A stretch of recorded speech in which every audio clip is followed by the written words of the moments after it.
Y en el área de no convencionales, la proyección que se tenía antes de este año, que tenemos ahí un promedio del 60% de los recursos que tiene México en materia de hidrocarburos se encuentran en la zona de no convencionales, es decir, al norte del país, que para ser sinceros no se ha explotado, no es todavía un recurso que tengamos en proyectos firmes, y entonces todavía no ha transitado de esa proyección de prospectividad, a pesar de que los gobiernos anteriores, como el de Vicente Fox y el de Felipe Calderón, le han invertido, digamos que el 40%, 50% de las inversiones en exploración de México a esa zona, pero no ha dado los resultados en materia de recuperación y extracción de gas, sobre todo, gas shale, que es lo que busca o lo que han buscado los últimos 3 gobiernos hasta este que está por salir. Bien, en el año 2013 mi país realizó una reforma estructural que se le ha denominado reforma energética, y que para otros tantos, más que una reforma energética, ha sido una reforma económica que modifica estructuralmente todo el sistema jurídico mexicano, que cambiando,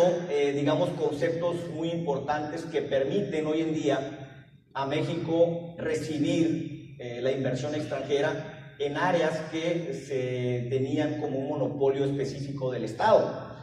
Por ejemplo, en esta gráfica, la diferencia en esta reforma, quiero decirles, es que en el 2008 se hizo una modificación legal en donde se crearon contratos como el contrato integral de producción, extracción y producción, contrato de obra pública financiada, pero esta reforma que hizo el presidente Felipe Calderón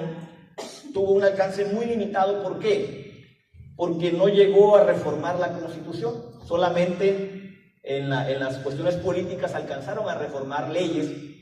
y hubo un debate en el sentido de que la reforma, al crear esta posibilidad de contratos, chocaba o iba en contra de principios constitucionales que establecía el artículo 27 de la Carta Magna, y decía que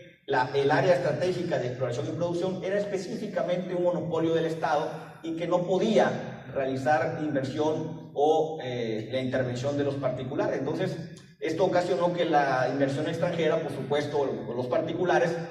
pues tuvieran cierto recato al tratar de invertir en estas áreas tan importantes. Entonces,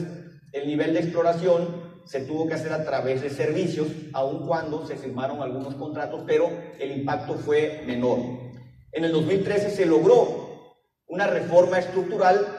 que conllevó la modificación de 3 artículos importantes de nuestra Constitución. El artículo 25, que habla de la Rectoría Económica del Estado, y en donde en ese artículo se plasma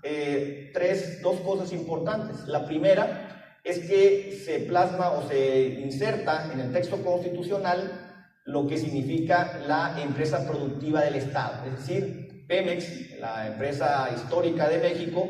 que era una paraestatal, se modifica su naturaleza y se establece específicamente, expresamente en nuestra Constitución como una empresa productiva del Estado.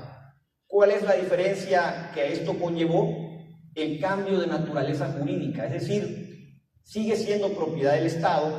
pero la idea es transformarla para que su actividad y su relación sea regulada preponderantemente por el derecho común, el derecho mercantil y el derecho civil. Ese es el cambio de naturaleza que ha llevado a Pemex hoy en día a poder interrelacionarse un poco más dinámico, pero todavía aún con las deficiencias que el propio gobierno, con los candados que más adelante platicaré, le impuso con la finalidad de no perder el control total de esa empresa.